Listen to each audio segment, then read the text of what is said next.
Hey guys, this is going to be kind of a weird video, but this is the kind of thing that I do for myself all the time. The other day, I say it's Saturday night now, it's probably Monday or Tuesday, I was down there practicing my banks. I've been doing that a lot because I missed some banks practice when I was practicing 8-ball. And I feel like I've been banking pretty well and making up for that lost time a little bit. So I had this shot here, world's easiest bank shot. I think we can all agree that Helen Keller would make this bank shot, Ray Charles, Stevie Wonder. The only issue I had with it at all was that I was just a little bit close to the one. And I was, at least crossed my mind that I needed to be careful about following through too much and possibly fouling the cue ball. That was it. It wasn't a really big giant deal. But what I did is shorten my bridge a little bit and move this hand up a little bit. It's normally about in the middle. In my normal shooting position when I'm not hampered by the table. I did a video about that kind of stuff. I just shortened it up a little bit and then kind of jabbed the ball. That's not what happened. What happened might have to fake it, was that it came short. And I was like, well, that's the world's easiest bank shot, Dave. Why are you doing this and that, Dave? No, that's what I did. It's mostly because I have a table out here in my basement and I can set shit up again and try it again. I said, okay, this time I'm not going to jab it. I'm going to just shoot it with my normal self, normal style. And what that meant was I moved this hand back to the middle of the wrap. That's kind of my starting point. And I just make sure I don't follow through. And I shot the shot and it went right in the hole. I shot it 2 or 3 more times and it still went right in the hole. That got me to thinking about some stuff that, well, I'm still thinking about it, now, several days later. I tend to do that, and I'll think of subject to death. I have all these different physical styles that I shoot with. And some of them are flat out like imitation of Alex Pagulayan or Tony Choyan or something like that. And some of them are just like one element of some player that I've seen and I decided to mess with. Really short bridge, having this hand way back here, more elevated, just various things. I like doing stuff like that. And the theory's always been, at some point, the cream will rise to the top. And I'll have the Dave style that I don't have to keep changing. I won't have to keep changing, but I will keep changing it because it's fun for me. I'll keep messing with stuff. Anyway, now that I've digressed already, one of the things that I've known for a long time was that those different styles will have a different, default firm speed. If that makes any sense, I don't know. I'm talking about banks here, and I shoot my banks at what I call firm speed. But my firm speed is something like, what I call the dippy style. I got from that movie, Pool Hall Junkies.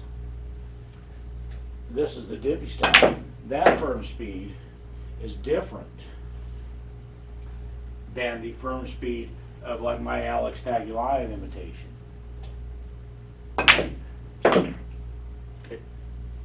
To my body and everything, it feels exactly the same, but it's just not the same. And I've learned over the years that, for example, that dippy style is hit harder. Even though it doesn't feel like it is, it's hit harder. Balls are going to come shorter. With that Alex style that I just did, balls are going to typically open up a little bit more. So I was playing around with that and just thinking, what can I do with that? Can I make any use of anything like that? Of that knowledge? I don't want to go through a game of bank pool and have to switch between all these different physical styles. I just don't. That would look stupid and it would be impossible to be consistent at all. So I started just looking at the differences. some of the differences between some of those styles. And really the main difference that I started looking at, and I'm kind of focusing on, and I'm finally going to get to the point of this damn video, is where's his hand? Where's his hand? I can shoot my normal self, my normal style, and there's my hand. What I've been messing with is if I want to shorten this ball up a little bit, not hit it harder, not put English on it, not cut it, but just simply move this hand forward a little bit. And then I can do everything else exactly the same. Shoot it exactly the way I want, but the ball went at a faster speed. If I wanted to lengthen it out, move this hand back a little bit.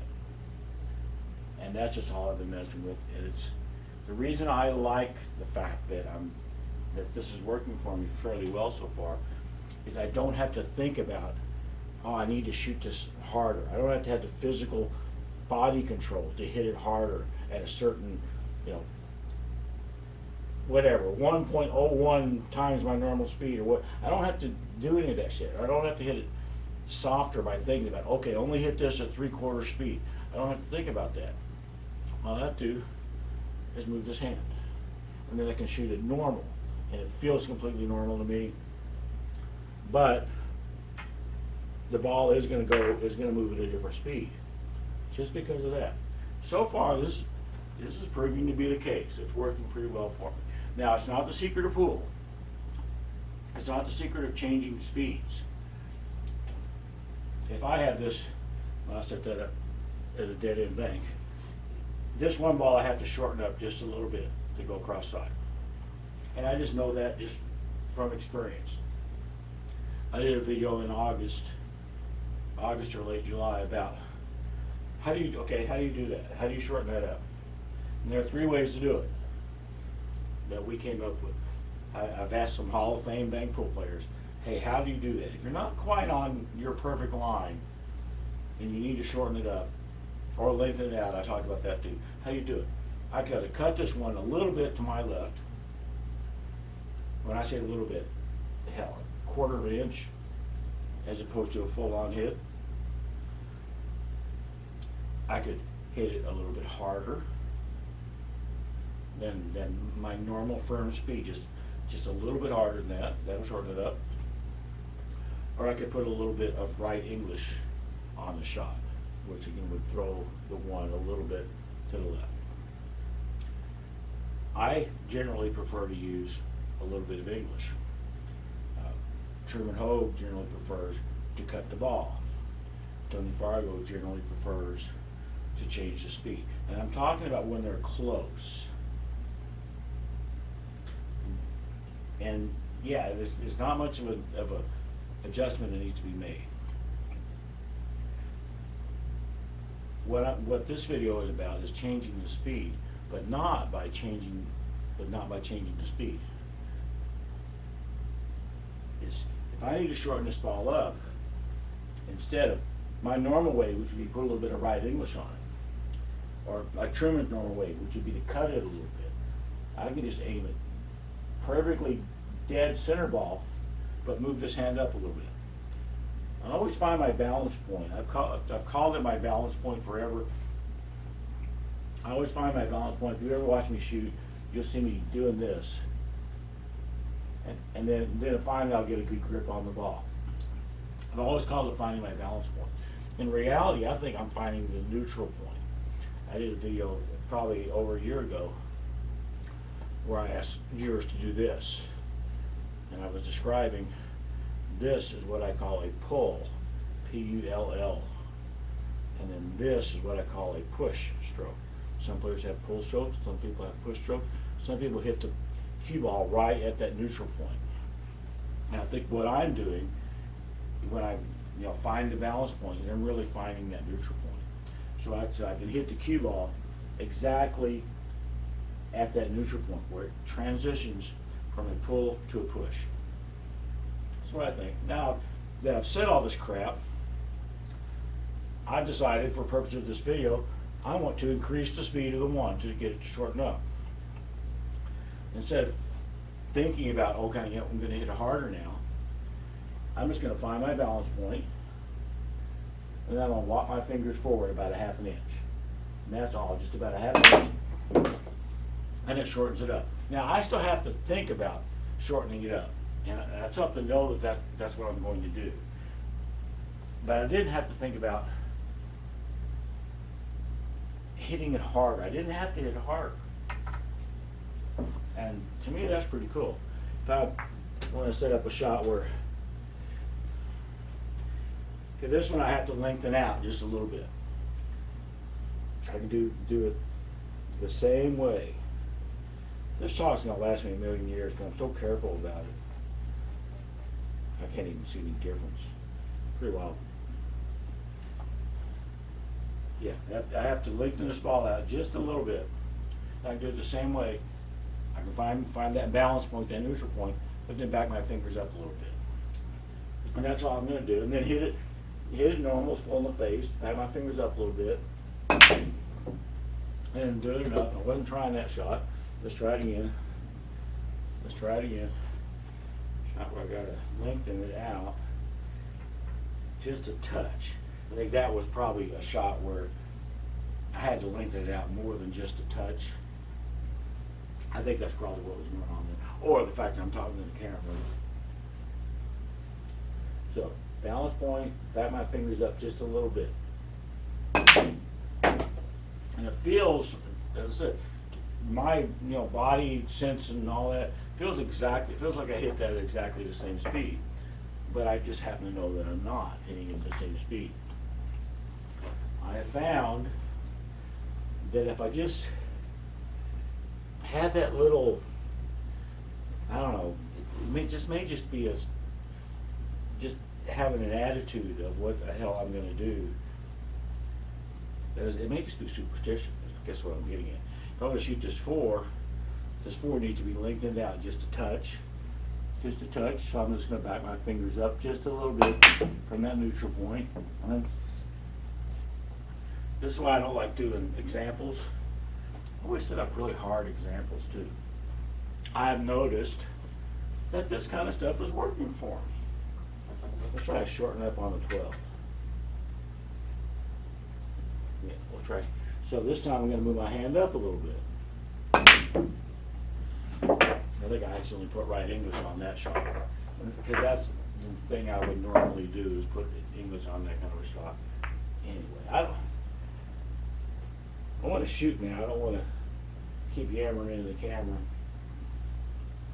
That's just the thing that I've been messing with that may or may not prove to be useful or helpful. At this point, it is kind of helpful for me to know that I can change the speed of that object ball, well, the cue ball, and hence the object ball, a little bit without having to go through the effort of trying to control my arm and all that, trying to change my arm speed. All I have to do to shorten this ball up is move my grip hand forward. And eventually the ball goes in. When the camera's off, I never miss. Yeah, I still miss, but just not as often. What all this is kind of telling me, and then I'm finally going to shut up, is that, remember when I was talking about doing this? A lot of the books, forever, have said you should hit the cue ball at that neutral point. And I'm not saying they're right, I'm not saying they're wrong, I'm just saying that's what a lot of them say. There's an awful lot of instructional material out there where they say things that they think sound good or they think should be true, and then they aren't necessarily true. My dad taught me that pros never use English, and I believed it until the first time I saw, Minnesota Fasting, William Mosconi, and those guys on Wide World of Sports using English like crazy. So I'm like, yeah, good one, Dad. I fell for that bullshit. And a lot of instructional material will say you want to hit the cue ball at that neutral point. A lot of them follow that up with, because that's where your maximum speed is. You're accelerating, and when you hit the cue ball, you're no longer accelerating, you're decelerating. You are decelerating because you just hit a cue ball. But if you don't hit a cue ball, and at least in my case, I'm still accelerating a little bit past that neutral point.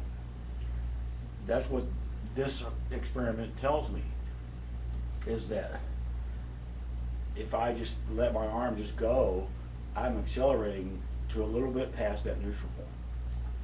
So if I want to hit the ball a little bit harder, then I can move this hand up, and I'm still accelerating, even though now all of a sudden it's a push stroke. If I want to hit it softer, I move this hand back, and it's softer because I'm still accelerating. I'm still, back at more or less the beginning part of the acceleration. Not the beginning, but I'm not done yet. And I don't know, it's interesting to me. This is the kind of bullshit that I like to mess with and find out if it could ever do me any good or not. And either way, this is the kind of stupid stuff that's fun for me. This ball has to be lengthened out. I'm not doing any good at all doing this as the lengthening out shots, not at all. But I have been. Yay. All right, I'm gonna stop the video mercifully. Bye, guys.